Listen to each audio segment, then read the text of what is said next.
Oui. La pression c'est vraiment incroyable. Oui, ça, tout votre entourage le dit. Pardon ? Tout votre entourage le dit, qu'on sous-estime le temps que vous passez. On a une équipe qui travaille jour et nuit là-dessus.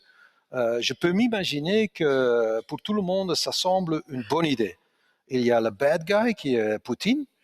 Il a beaucoup de l'argent, c'est stationné à Bruxelles. On prend l'argent et le donne au good guy, qui est l'Ukraine. C'est comme de la poésie, quoi. C'est Robin Hood. Pourquoi pas le faire?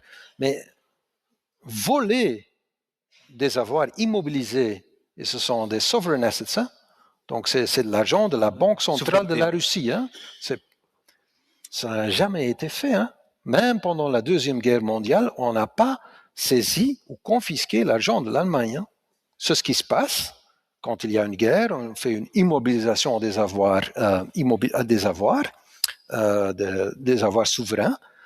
Et à la fin d'une guerre, quand il y a une partie qui a perdu la guerre, normalement, dans le traité de paix, il est obligé d'abandonner les avoirs pour compenser les gagnants. Mais qui dans cette salle croit vraiment que la Russie va perdre cette guerre? C'est impossible. C'est impossible. À un moment donné, cette guerre va s'arrêter. Mais la Russie ne va jamais perdre cette guerre.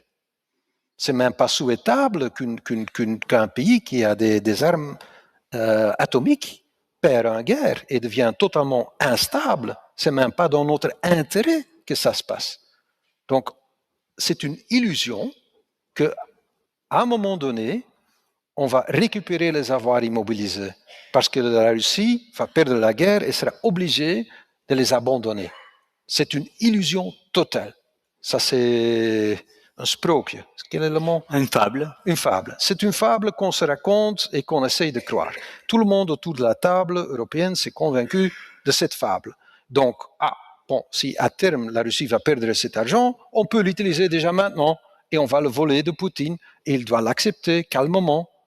Les retours qu'on reçoit de Moscou, c'est pas qu'ils vont l'accepter calmement. Ils nous ont laissé savoir, la Belgique et vous, moi personnellement, vous allez le sentir jusqu'à l'éternité. Ça me semble une période assez longue, l'éternité. Et je pense que c'est la langue russe pour dire qu'on considère de vous envoyer vers l'éternité. On voit déjà les drones qui arrivent, donc il ne faut pas avoir peur de ça, mais dire que c'est inimportant, c'est quand même pas le cas. Ils pourraient faire des contre-confiscations en Russie. Euroclear a 16 milliards d'avoirs immobilisés en Russie. Ils vont les prendre. Toutes les usines des Belges en Russie, ils vont les prendre. Après, tous les pays européens qui ont marqué leur accord sur cette décision, ils pourraient être susceptibles à des contre-confiscations. Les cours en Russie, ils vont commencer à nous condamner. Peut-être la Russie peut convaincre des autres États comme le Bélarus, la Chine peut-être, d'appliquer des arrêts des cours russes pour confisquer des avoirs occidentaux. Est-ce qu'on a réfléchi à tout ça? Est-ce qu'on a fait une analyse de tout ça? Non, on ne l'a pas fait. On veut simplement prendre l'argent. On n'est pas en guerre avec la Russie. Hein? On n'est même pas en guerre. Hein? Donc on vole l'argent d'un pays qui est hostile, mais on n'est pas en guerre en Russie, on risque les contre-mesures, on risque on a un traité d'investissement avec la Russie, donc on va subir des recours et des arbitrages. Pour vous donner une idée, les recours après la confiscation par l'Union soviétique dans l'année 1917, après la révolution bolchevique, ont duré jusqu'après l'an 2000. Hein? Donc ça peut durer longtemps, hein, les recours, longtemps. Et ce sera ciblé à la Belgique pour des décennies de recours, avec l'épée de Damoclès sous notre tête. Donc j'ai demandé aux collègues, est-ce que vous êtes prêts à mutualiser ce risque, un risque juridique, et est-ce que vous êtes prêts à mettre de liquidity safety net, donc c'est pourquoi je envoie des messages en anglais avec mon collègue, parce que je parle toujours en anglais là-dessus.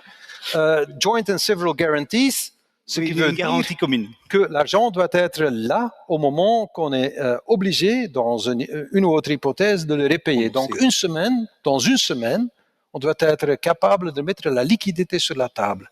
La Belgique est incapable de mettre 200 milliards sur la table immédiatement. Donc, je demande aux collègues, est-ce que vous êtes prêts à signer ça? Et signer ça avant qu'on prenne la décision, pas après. Hein.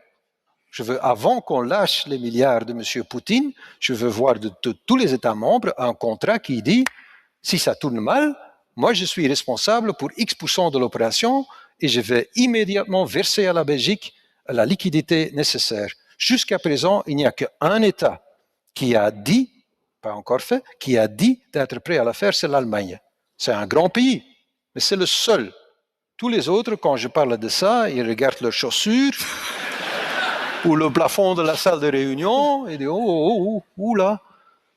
Et donc on se rapproche du 19 décembre, le Conseil européen, tout le monde dit on va prendre la décision maintenant.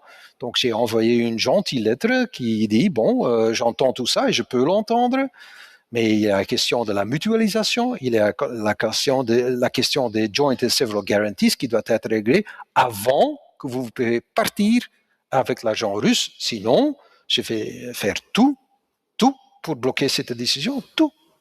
Et donc, on va bien voir